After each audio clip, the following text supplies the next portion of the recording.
My life felt like a miracle. I had stepped into one of those dreams so beautiful, you dread the moment you might wake up. I was about to marry Ethan Miller, the man I had imagined for years as the father of my future children, the partner I believed would walk beside me for life, the safest place my heart had ever known. Every detail had been prepared with devotion. The flowers, the dishes, the music, even the tiny secret touches only the two of us understood. My mother wept tears of pure joy as I stood before the mirror in my ivory gown, believing that at last I had found real happiness. What I didn't realize was that this wedding, meant to seal a love story, would instead become the opening chapter of my greatest heartbreak. From the very beginning, I knew I couldn't take that walk down the aisle without my best friend, Chloe Reed, by my side. She wasn't just a friend, she was my sister in spirit, my secret keeper, the one who had memorized every hidden corner of my heart. That's why choosing her as my maid of honor had felt as natural as breathing. No one questioned my decision. Everyone understood how inseparable we were. Chloe smiled with what seemed to be genuine tenderness as she adjusted my veil and made sure everything looked flawless. What I couldn't see behind those kind eyes was the darkness quietly waiting to destroy my life from within. We had chosen to celebrate far from the noise of the city, at a secluded and elegant estate nestled in the rolling hills of Virginia.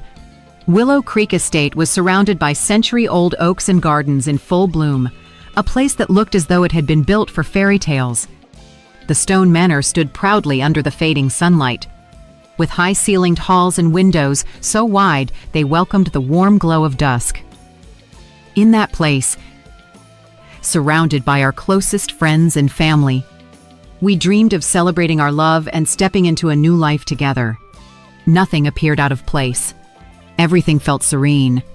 Yet that same paradise would soon witness the collapse of my entire world. We had rented the entire property for the whole weekend, allowing both families and the wedding party to stay before and after the ceremony. We wanted the celebration to be more than an event. We wanted it to feel like a gathering of hearts, filled with laughter, shared stories, and joyful anticipation. The night before the wedding, we dined on the terrace beneath strings of soft lights, while music drifted in the background and wine glistened in our glasses. Ethan seemed calm, even tender, and Chloe remained constantly at my side, as she always did. No one suspected that behind all that calmness, a storm was already gathering, one that would soon sweep through every part of my life. That night, I went to bed with a heart overflowing with hope, replaying every precious moment of the day, certain that I had finally reached happiness. I fell asleep, nervous but blissful, picturing myself walking toward Ethan in my white dress. When the morning came, sunlight slipped gently through the window, and I woke with a kind of energy I hadn't felt since childhood. Chloe was the first to step into my room, carrying a tray of breakfast with a smile I now remember as a mask. I was filled with gratitude, excitement, and the certainty that everything was as it should be. I couldn't have known that reality had already shattered beneath the surface. When the time arrived, my father took my arm, and together we walked toward the garden where everyone waited. The soft sound of string instruments floated through the air. White petals covered the ground, and the tearful eyes of our loved ones glowed with emotion. It was like stepping into a storybook. Ethan stood at the end of the aisle, his eyes gleaming and his familiar smile lighting up his face, the same smile that had once made me believe in forever.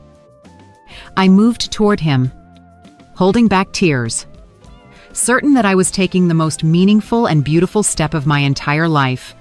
None of them could have imagined that my I do would mark the beginning of my greatest sorrow. When the officiant asked if we wished to join our lives together, I didn't hesitate for a single heartbeat. My voice trembled but stayed steady as I whispered, "I do." My eyes filled with love as they met Ethan's. He replied with the same words and a faint smile. though for an instant his expression dimmed as if some invisible curtain had fallen. I dismissed it as nerves, that fleeting anxiety we all feel when crossing a threshold so enormous. We sealed our vows with a kiss to the sound of applause, surrounded by a sea of white blooms and joyful tears. In that instant, I believed everything had been worth it, that what we shared was real. The reception unfolded exactly as we had dreamed, intimate, graceful, radiant with happiness. We dined beneath a canopy of stars while candles flickered on every table and soft melodies floated through the night. There were bursts of laughter, affectionate toasts, embraces that seemed honest, as though we were part of something everlasting. Ethan spoke with our guests and laughed easily, but in his eyes lingered a strange distance I couldn't quite name. I told myself not to overthink it, that he was simply exhausted from the endless preparations, and I chose to savor every second. When my father rose, overcome with emotion, to toast our union, he spoke about how proud he was and how he had watched our love blossom over time. Everyone applauded. Ethan lifted his glass and smiled, but his eyes remained curiously empty, his joy forced. I searched his gaze for that familiar spark, yet all I found was silence, a quiet that unsettled me in ways I couldn't explain. I told myself I was being too sensitive, that I shouldn't invent worries where none existed. Still, somewhere deep inside, a faint crack had begun to open, though I didn't recognize it yet. When the party ended, we retreated to the bridal suite, a warm, elegant space we had filled with flowers and candles to make the night unforgettable. My heart was pounding, a blend of anticipation and nervousness, as I thought about how special our first night as husband and wife would be. I shut the door softly behind me, savoring the intimacy of the moment. Believing we were about to seal our story with tenderness, Ethan set his watch on the nightstand, slipped off his shoes without glancing at me, and exhaled heavily. I moved toward him for an embrace, and that's when it happened. "I'm tired," he said flatly, without turning to look at me, his tone dry, almost absent, as if I were invisible. I froze, uncertain whether he was joking or if something had happened that I hadn't noticed. His face, however, was serious, distant, drained of warmth and desire. He turned away, unbuttoned his shirt, and walked straight to the narrow twin bed tucked in the corner of the room. He didn't say goodnight. He didn't even look back. He simply switched off the light, plunging the room into a silence that hurt more than any scream ever could. I sat on the edge of the marriage bed, unsure what to do with my body, my hands, my thoughts feeling like a ghost on the most important night of my life. I waited endless minutes for a gesture, a word, any explanation. But all I heard was the steady rhythm of his breathing from across the room. Eventually, I lay down, tears slipping silently, afraid to sob aloud and sound pathetic. The air smelled of fresh flowers, yet inside my chest, everything was withering. That's how I spent my first night as a wife, alone, bewildered, my heart breaking quietly in the dark. I don't know how long I stared at the ceiling, wishing this was just a bad dream, that Ethan would suddenly come to me, take me in his arms, and make it all vanish. But the hours passed in suffocating stillness, and he remained motionless on the other bed, as far from me as two strangers in separate worlds. At some point, exhaustion conquered me, and I drifted off. I couldn't have slept more than 30 minutes when a muffled sound startled me awake. My pulse raced as I sat up, unsure of what I had heard. I turned, and Ethan's bed was empty. Slowly, my bare feet touched the cold floor while an unexplainable knot tightened in my stomach. I opened the door carefully, and there it was again, a faint, stifled moan, like someone trying desperately not to make noise. The hallway was cloaked in darkness, except for the dim light spilling from a room at the far end. I stood there, convincing myself it must be a movie, a voice from the television, anything ordinary. Yet deep inside, I already knew I was about to hear something no one should ever hear. I forced myself to move quietly toward that room. Then I remembered it belonged to Margaret Miller, Ethan's mother. She had excused herself during dinner, saying she felt unwell and needed to drive into town for medicine. She hadn't returned, and no one had seemed concerned about her absence. My mind began to piece together the unthinkable, but my heart refused to accept it. What could Ethan possibly be doing in that room? In the middle of the night? On our wedding night. I took another step. The sounds continued, soft and restrained. My heart pounded wildly as sweat chilled my back. Each step I took was deliberate, my only goal to remain unheard. It wasn't just the noise that haunted me anymore. It was the unbearable fact that my husband wasn't in our bed on the night we had just vowed forever. And then, somewhere in that dim corridor, the fragments began connecting on their own, the glances I had overlooked, the subtle signs I had dismissed. I didn't want to imagine what they meant. I didn't want to see it. Yet my feet already knew where they were leading me, and my soul sensed what was about to break. I stopped before the door that should have been empty. My hands trembled uncontrollably. From inside came the same low moans. Quieter now, as if someone had paused, aware of being overheard. I pressed my ear to the wood and held my breath. The faint creak of a bed, a muffled sigh, and then a woman's voice. I shut my eyes tightly, begging myself to be wrong, but I recognized it instantly. It was Chloe. There was no mistaking her. The sound of her breath, the hushed laughter, the intimate tone I had heard countless times in confidence. It was her. A violent shock tore through me, as if the floor had been ripped away. I leaned against the wall, stunned, not knowing whether to scream, run, or collapse. Every shared secret, every childhood promise, every late-night confession came crashing down with that single sound. And still, the worst had not yet arrived. Then I heard his voice, Ethan's deep, unmistakable voice, whispering her name between broken breaths that left no doubt. The ground vanished beneath me. The air thickened. I couldn't breathe. It was my husband's voice, the man who, only hours earlier, had sworn eternal love before everyone we knew now, speaking that same devotion in the dark to my best friend. Tears streamed silently, but I made no sound. My forehead pressed against the wall as I trembled, feeling smaller than ever before, unable to comprehend how this could be happening in the very house where I had believed my life was beginning. Every whisper, every moan stabbed at my soul like a knife. And still, I stayed rooted there, unable to move, waiting for them to emerge so I could look into their faces and see the truth for myself. Time slowed to torture. Each second stretched endlessly while my heart thundered against my ribs. Then, at last, the door swung open. Ethan stepped out first, his shirt half-buttoned, his belt hanging loose, his hand running nervously through his hair as if he hadn't expected anyone. When he saw me, he froze his eyes wide. Guilt branded across his face. He said nothing. He only turned slightly, searching for words that would never come. And then Chloe appeared behind him, her hair disheveled, her makeup smeared, her dress wrinkled, her shoes clutched in her hand.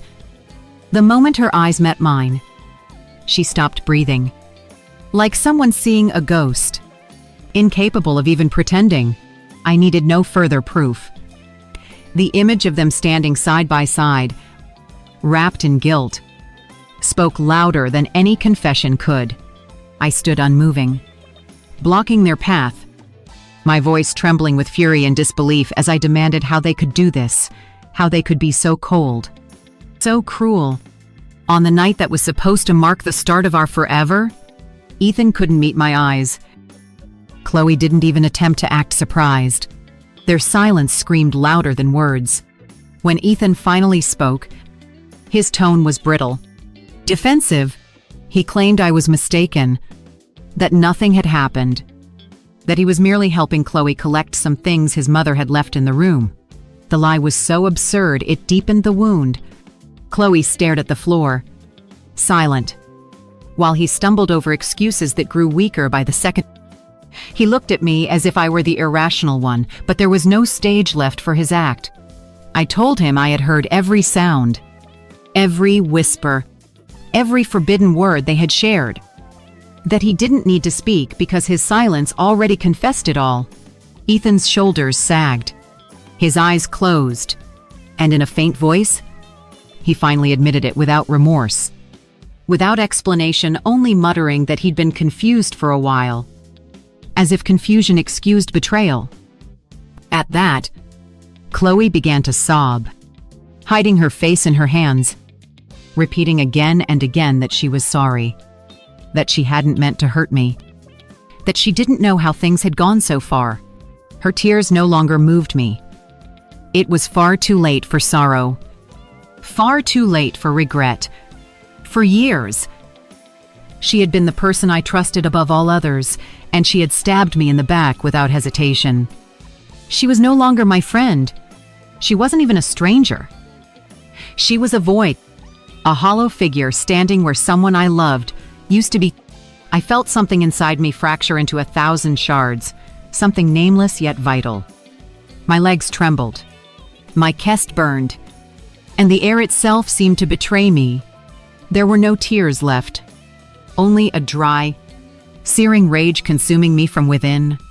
My wedding had turned into a nightmare, and the woman who had said I do hours earlier was gone. Without another word, I walked back to the room, gathered my belongings, and descended the stairs in silence, my gown still clinging to me, my face flushed, my soul in ruins. No one followed. I crossed the garden barefoot, unbothered by the chill or the thin fog curling over the ground. I only wanted to leave to escape, to breathe air untouched by lies. So I left without farewell, without explanation, carrying nothing but my shattered heart and the last piece of my dignity. For hours I walked aimlessly along empty roads, my dress dragging through dirt, my makeup streaked beneath my eyes. No one passed by. No one stopped. And in a strange way, I was grateful. Grateful that the world went on, unaware of my tragedy. I finally sank onto a wooden bench beside a barren field, shivering as the night air gnawed at my skin, replaying the sounds I had heard again and again. I couldn't understand where it had all gone wrong. It was my wedding night, yet I sat there alone, broken, lost, stripped of everything I had believed in. When the horizon began to pale, I rose and walked back, led more by exhaustion than by reason. Willow Creek Estate still slept beneath the soft dawn light, tranquil and untouched, as if nothing had happened.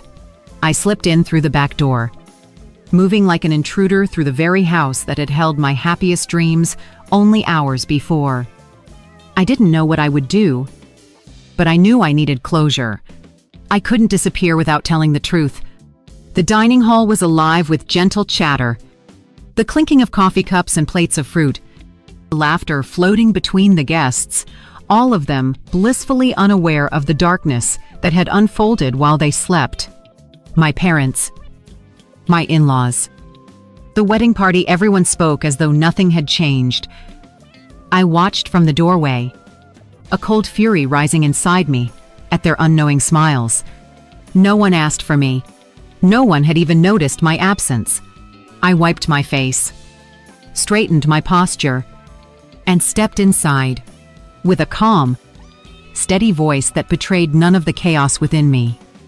I asked for everyone's attention and requested they gather in the main living room. I wasn't there to create a scene or delay the truth. I was there to end it. My father's eyes filled with worry, My mother rose immediately, and one by one they followed, murmuring, "Porchlight," expectant. Ethan and Chloe were nowhere to be seen, and their absence said more than their presence ever could. As the guests settled, I scanned the room, still hoping for one last cowardly appearance, but they didn't come. They hadn't the courage to face me. Their empty chairs confirmed everything that needed to be said. My parents sensed it instantly, their expressions tightening in unease, as if they already knew what I was about to reveal. Then, without a tremor, I began to speak. I thanked them all for being there with me on what should have been the happiest day of my life. And then, without hesitation, I told them the truth, that I had found Ethan and Chloe together in his mother's room on my wedding night, betraying me shamelessly. A wave of shocked murmurs filled the room. Brows furrowed, faces tightened in disbelief. Yet my voice didn't falter. For the first time in hours, I felt I had regained control of my life. Silence rolled across the room like a tide that drags everything in its way. And at first, no one seemed to know what to do.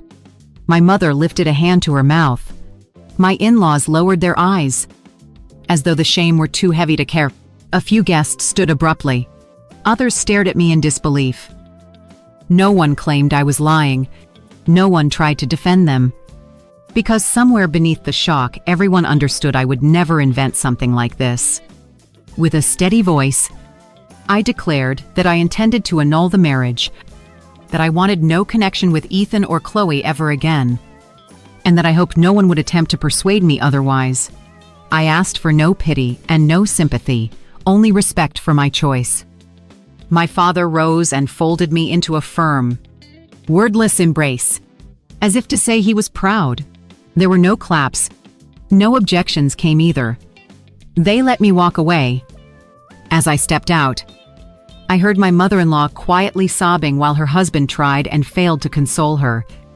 My own parents' eyes were reddened not from grief, but from helpless fury at having been unable to shield me. I felt as if I were leaving behind not merely a wedding, but an entire version of myself that no longer existed. Disappointment hung in the air like a bitter perfume. Everyone was forced to breathe.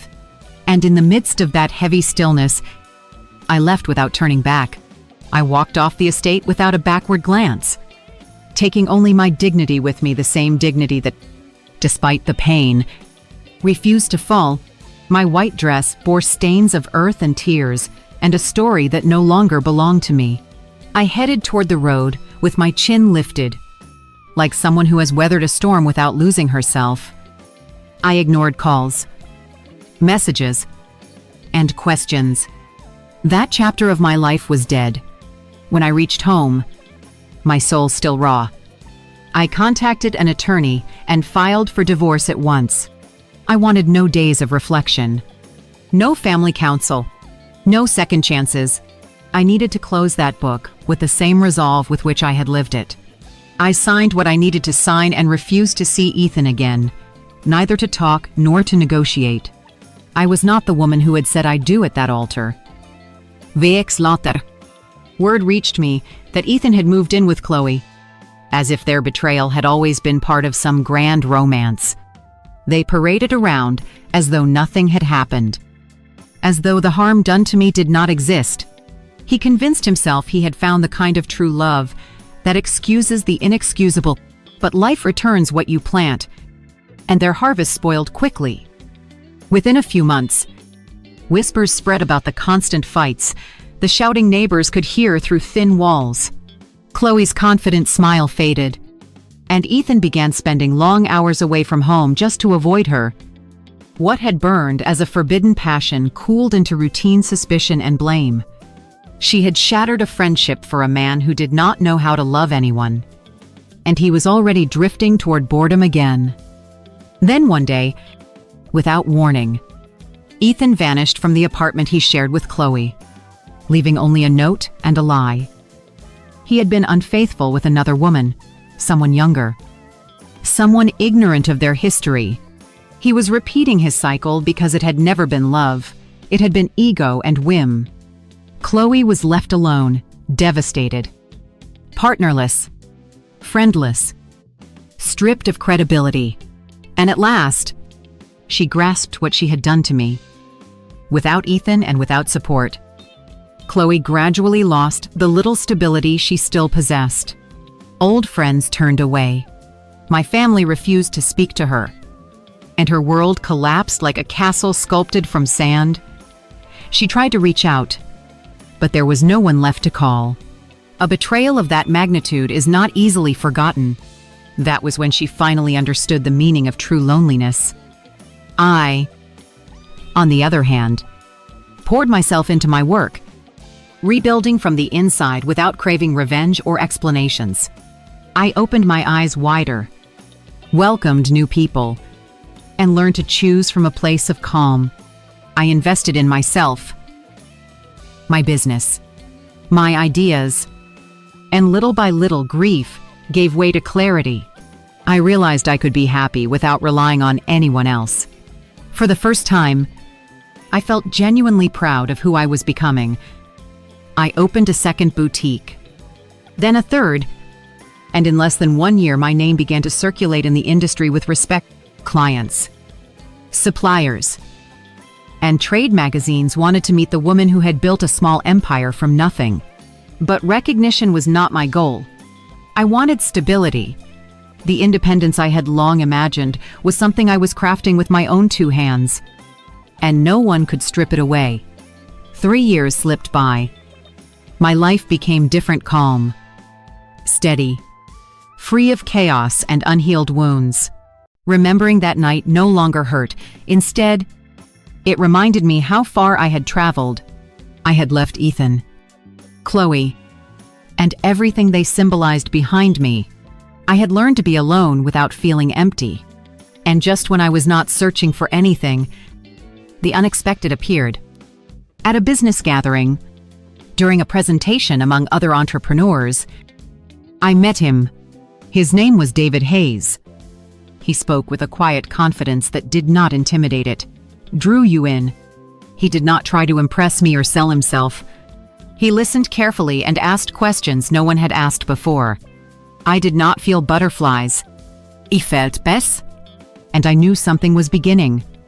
With David, everything was different from the first moment.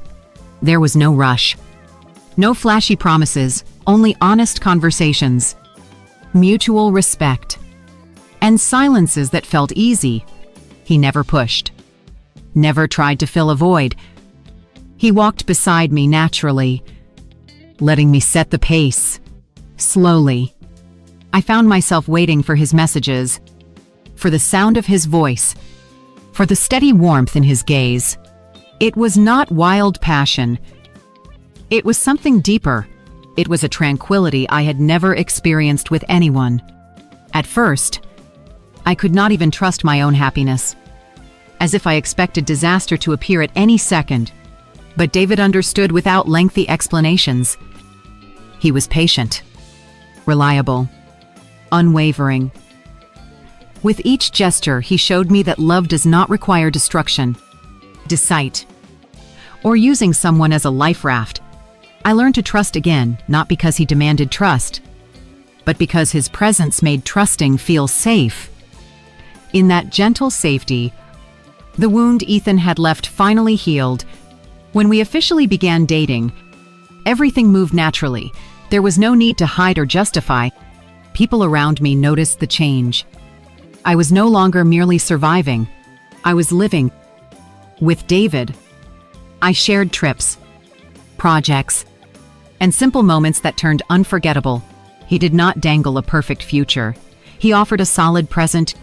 After everything I had endured, that meant far more. Somehow, Ethan discovered I was seeing someone and soon sent a message full of what he framed as nostalgia. He wrote that he was glad I was doing well, that he sometimes thought about what we had lost, that he wished me happiness. Between the lines, I could taste the bitterness of a man who cannot stand to see the person he tried to break standing tall. I did not answer. I owed nothing to the one who had taken so much and still failed to shatter me. One afternoon, Without warning, Ethan appeared at my shop's door thinner, eyes dulled, clothes hanging like life itself weighed on his shoulders. He asked for 5 minutes. He said he needed closure, that he had not stopped thinking about me. I looked at him calmly. No anger, no sadness. The ache was gone. He no longer mattered. I told him to speak quickly. I had no time for rearview mirrors. He began confessing he had been foolish, a coward, that he had lost me by failing to value me. I listened without interrupting, emotionless, the way one listens to rain from behind a closed window.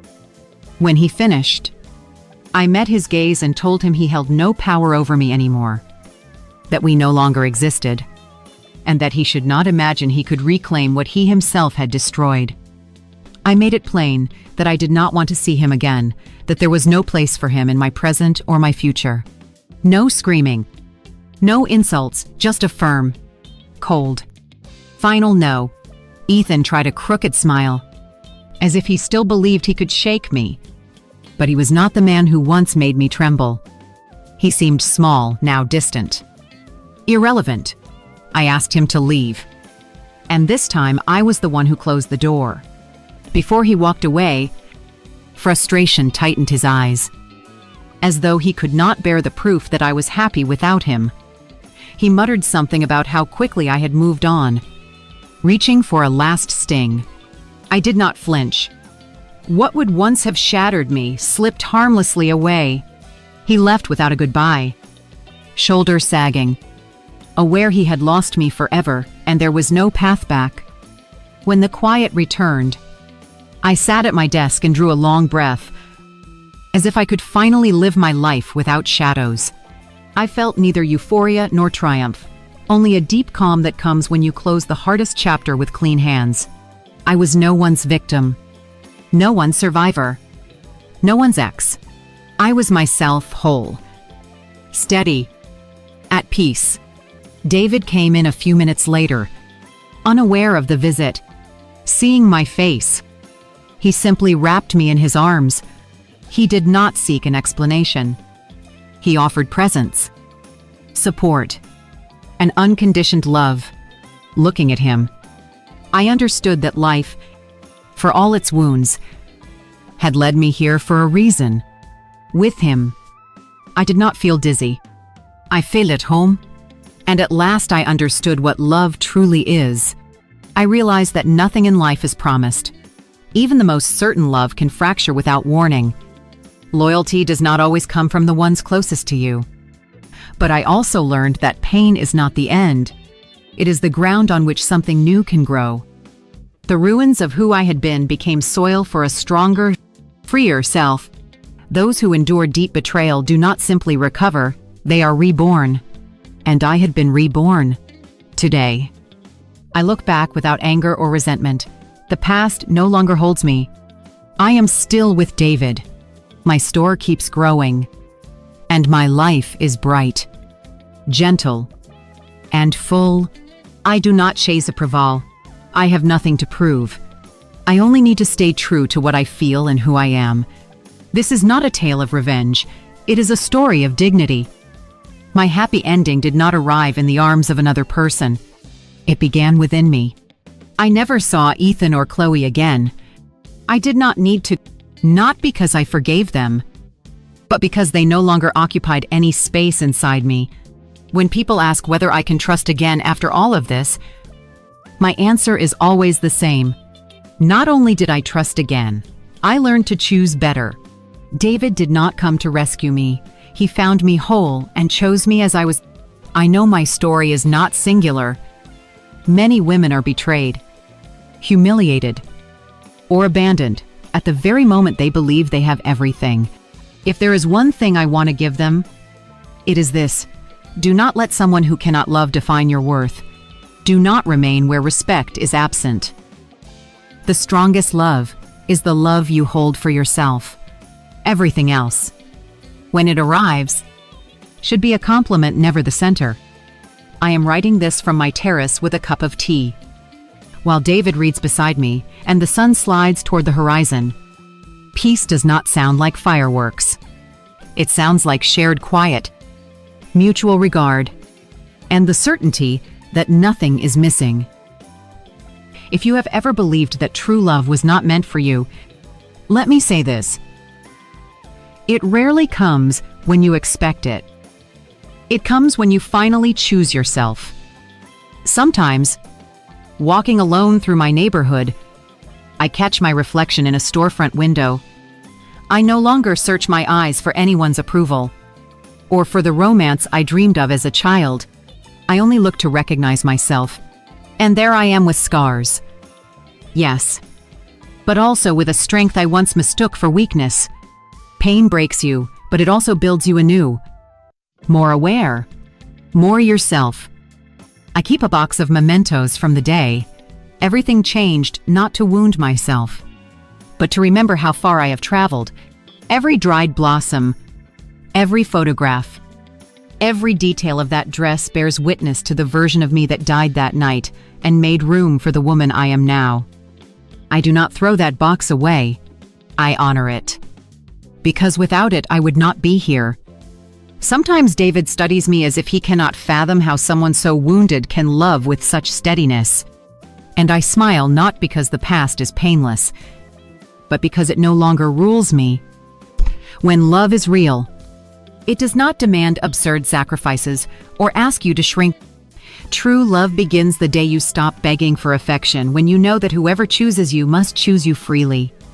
So my story does not end with a kiss in the rain or a fairy tale wedding. It ends with a cup of tea, a hand I trust, and a quiet heart. Because I finally understood that the happiest ending is not finding a flawless man, it is becoming the woman who does not need to be rescued from anything. Only to live in peace, in truth, and in love. If this story spoke to you, tell me where you are listening from. We can meet in the comments. And if you wish to support more stories like this, a super thanks helps me keep creating. Thank you for your kindness. I cannot wait to read your thoughts. On your screen, you will find 2 more life stories I warmly recommend. There is much more on my channel. Please remember to subscribe. See you in the next life story with love and respect.